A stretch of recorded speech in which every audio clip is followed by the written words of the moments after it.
নমস্কার বন্ধুরা, নবদিগন্ত চ্যানেলের পক্ষ থেকে আপনাদের সকলকে জানাই স্বাগতম। তো বন্ধুরা, এই মুহূর্তে আমি আপনাদের নতুন আরও একটি আপডেট দিতে চলেছি। তো এই মুহূর্তে আমি আপনাদের যে আপডেটটি দিতে চলেছি সেটি হচ্ছে 2022 স্টেট পাসদের জন্য নতুন রিক্রুটমেন্ট নোটিফিকেশান কবে আসতে চলেছে। প্রাইমারি বোর্ড 2024-এর নতুন রিক্রুটমেন্ট নোটিফিকেশান কবে আনতে চলেছে, এই নিয়ে কিন্তু এখন আমি আপনাদের সাথে আপডেটটি শেয়ার করতে চলেছি অনেকের অনুরোধে। তো চলুন আমরা সম্পূর্ণ আপডেটটি বিস্তারিত দেখে নিই। তবে তার আগে বলে রাখি, যারা প্রথমবার আমার চ্যানেলে এসেছেন আপনারা কিন্তু অবশ্যই আমার চ্যানেলটিকে সাবস্ক্রাইব করে অল নোটিফিকেশান অন করে দেবেন, কেননা এই ধরনের আপডেট আপনারা কিন্তু একমাত্র নবদিগন্ত চ্যানেল থেকে পেয়ে যাবেন। তো চলুন বন্ধুরা, আমরা তাহলে আজকের এই আপডেটটি বিস্তারিত জেনে নিই। তো বন্ধুরা, আপনারা যারা 2022 স্টেট পাস করে আছেন আপনারা কিন্তু অধীর আগ্রহে দিন কাটাচ্ছেন যে কবে এই নতুন নোটিফিকেশান আসবে আর ইন্টারভিউয়ের জন্য আপনারা আবেদন করতে পারবেন। এটা স্বাভাবিক হওয়ারই কথা, কেননা 2022 স্টেট পাস, এটা কিন্তু 2024 সাল চলছে, প্রায় 2 বছর হতে চলল।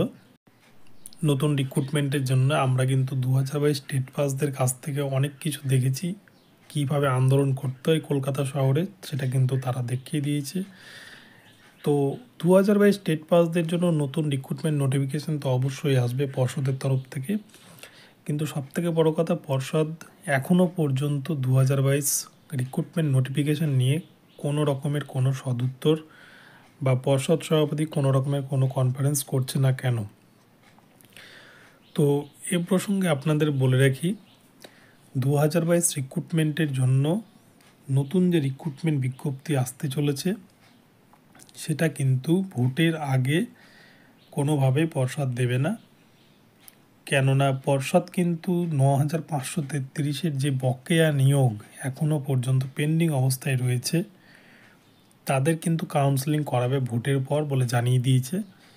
ফলে 9533 রিক্রুটমেন্ট হবে এবং সবথেকে বড় কথা 11,758 যে নোটিফিকেশান ছিল সেই নোটিফিকেশানের সমস্ত নিয়োগ, যেমন 20-22 ডিএলএডদের নিয়োগটি আটকে রয়েছে। এছাড়াও যদি তারপরেও ভ্যাকান্সি থাকে সেখানে সেকেন্ড লিস্ট বের করতে পারে পর্ষদ। তো এই যে প্রসেসটি, এই ভ্যাকান্সি কিন্তু বা 11,758 কমপ্লিট না করে কোনোভাবেই কিন্তু নতুন রিক্রুটমেন্ট নোটিফিকেশান পর্ষদ নিয়ে আসবে না। এটা কিন্তু পর্ষদ সভাপতির কাছ থেকে আমরা বেশ কিছুদিন আগে শুনেছি। তবে এত যে আন্দোলন হচ্ছে 2022 স্টেট পাসটা বারংবার মাঝেই কিন্তু আমরা দেখেছি কলকাতা শহরে তারা কলকাতা শহরকে কাঁপিয়ে দিয়েছে। তাদের যে আন্দোলনের গতি সেটা কিন্তু অনেক চাকরি প্রার্থীদের মনেই একটা নতুন আশা সঞ্চার করেছে। কিন্তু এত কিছুর পরেও আমরা দেখেছি প্রাথমিক পর্ষদের সভাপতি এবং শিক্ষামন্ত্রী ব্রাত্য বসু তারা কিন্তু এই নিয়ে কোনো রকম কোনো কথা বলছেন না। বেশ কিছুদিন আগে পর্ষদ সভাপতিকে এই প্রসঙ্গে জিজ্ঞাসা করা হলে পর্ষদ সভাপতি একটা কথা পরিষ্কার বলে দেন, 11,758 যে রিক্রুটমেন্ট প্রসেস যেটা এখন বর্তমানে চলছে অনগোয়িং প্রসেস, এখানটায় একটা পার্টের রেজাল্ট বার করা হয়েছে, আর একটা পার্টের রেজাল্ট এখনও পর্যন্ত কিন্তু সুপ্রিম কোর্টে আটকে রয়েছে, যেটা 20-22 ডিএলএডের মামলা, যেখানে প্রায় 2926 জন ক্যান্ডিডেটের ভবিষ্যৎ লুকিয়ে আছে। তো তাদের বিষয়টি পরিষ্কার না হওয়া পর্যন্ত বা এক কথায় 11,758 কমপ্লিট না হওয়া পর্যন্ত পর্ষদ কোনো রকমের কোনো উদ্যোগ গ্রহণ করবে না বা নতুন রিক্রুটমেন্ট নোটিফিকেশান আসবে না। এই সমস্ত নিয়োগ 11,758 কমপ্লিট হয়ে যাওয়ার পর পর্ষদ কিন্তু প্রতিটা ডিপিএসসি থেকে ডিআইয়ের কাছ থেকে তারা কিন্তু ভ্যাকান্সি চাইবে, যে কী পরিমাণ ভ্যাকান্সি এখন বর্তমানে রয়েছে, কতজন রিটায়ার করেছে, সমস্ত কিছু কিন্তু ভ্যাকান্সি চাইবে এবং প্রতিটা ডিপিএসসি থেকে ভ্যাকান্সি পাঠানো হবে পর্ষদের দপ্তরে এবং সেই ভ্যাকান্সিকে ফিনান্সিয়াল ডিপার্টমেন্টে পাঠানো হবে। ফিনান্সিয়াল ডিপার্টমেন্ট যদি অনুমোদন দেয় বা যতগুলো সিটের অনুমোদন দেবে ফিনান্সিয়াল ডিপার্টমেন্ট, তারপরে কিন্তু সেটা বিকাশ ভবনে অ্যাপ্রুভ হয়ে আসে এবং বিকাশ ভবনে অ্যাপ্রুভ হওয়ার পরেই কিন্তু এর নতুন রিক্রুটমেন্ট নোটিফিকেশান আসবে। তো নতুন রিক্রুটমেন্ট নোটিফিকেশান আসার আগে বেশ কিছু প্রক্রিয়া আছে, সেই প্রক্রিয়া সম্পন্ন না করে কিন্তু পর্ষদ কোনোভাবে নতুন নোটিফিকেশান আনবে না। তো যাই হোক, সরকার চাইলে এই নতুন রিক্রুটমেন্ট নোটিফিকেশান চাইলে দুদিনেই দিয়ে দিতে পারে। তারা কিন্তু সবটাই তাদেরই ইচ্ছের উপর ডিপেন্ড করে। তো যদিও এই প্রসেসগুলো ক্রাইটেরিয়ার মধ্যে পড়ে, কিন্তু সরকারের ইচ্ছা থাকলে সঙ্গে সঙ্গে এই প্রসেসগুলো কমপ্লিট হয়ে যায়। তো যাই হোক, সরকারের ইচ্ছে হয়তো ভোটের পর নিয়োগ করা, তাই পর্ষদ সভাপতি কিন্তু বারংবার বলেই দিয়েছেন যে 11,758 কমপ্লিট না হলে নতুন নোটিফিকেশান আসবে না।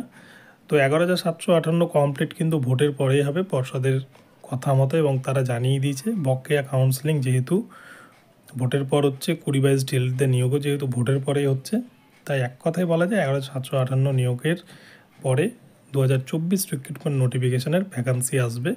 তবে কী পরিমাণ ভ্যাকান্সি আসবে সেটা কিন্তু বোঝা যাচ্ছে না। তবে আমার ধারণা ব্যক্তিগতভাবে যে হয়তো 15,000 মতো বা 12 থেকে 15,000 মতো কিন্তু ভ্যাকান্সি এবছরও থাকবে। সেক্ষেত্রে অনেকেই কিন্তু চাকরি পেয়ে যাবেন। তবে 50,000 ভ্যাকান্সি আসার সম্ভাবনা খুবই কম, যেটা পর্ষদ সভাপতি অনেক দিন আগেই 20-22 ডিএলএড ক্যান্ডিডেটদের বলেছিল, সেটা সম্ভাবনা খুবই কম। পর্ষদ সভাপতি যতই বলুক না কেন, ভ্যাকান্সি কিন্তু ওই রকমই থাকবে, 12 থেকে 15,000-এর মধ্যেই। তো দেখা যাক পর্ষদ সভাপতির কথা অনুযায়ী সেই ভ্যাকান্সি থাকে কি না। আর 20-22 ডিএলএডদের জন্য যে সিটটা তুলে রেখেছে পর্ষদ, সেইটাতে যদি 20-22 ডিএলএডরা কোনো কারণবশত হেরে যায়, তাহলে কিন্তু আনঅ্যাবজর্ব যারা ক্যান্ডিডেট রয়েছে তাদের জন্য ভালো খবর আসবে। কেননা পর্ষদ সুপ্রিম কোর্টে কিন্তু জানিয়েছিল যে তারা সমস্ত সিটই দিয়ে দিতে চায়। অপরপক্ষে অন্যান্য মিডিয়ামের সিট কিছু কিন্তু পর্ষদের হাতে বর্তমানে রয়েছে, সেগুলো যদি পর্ষদ কনভার্ট করে, পর্ষদ চাইলেই কিন্তু করতে পারে, কিন্তু পর্ষদ করবে না বলে জানিয়ে দিয়েছে।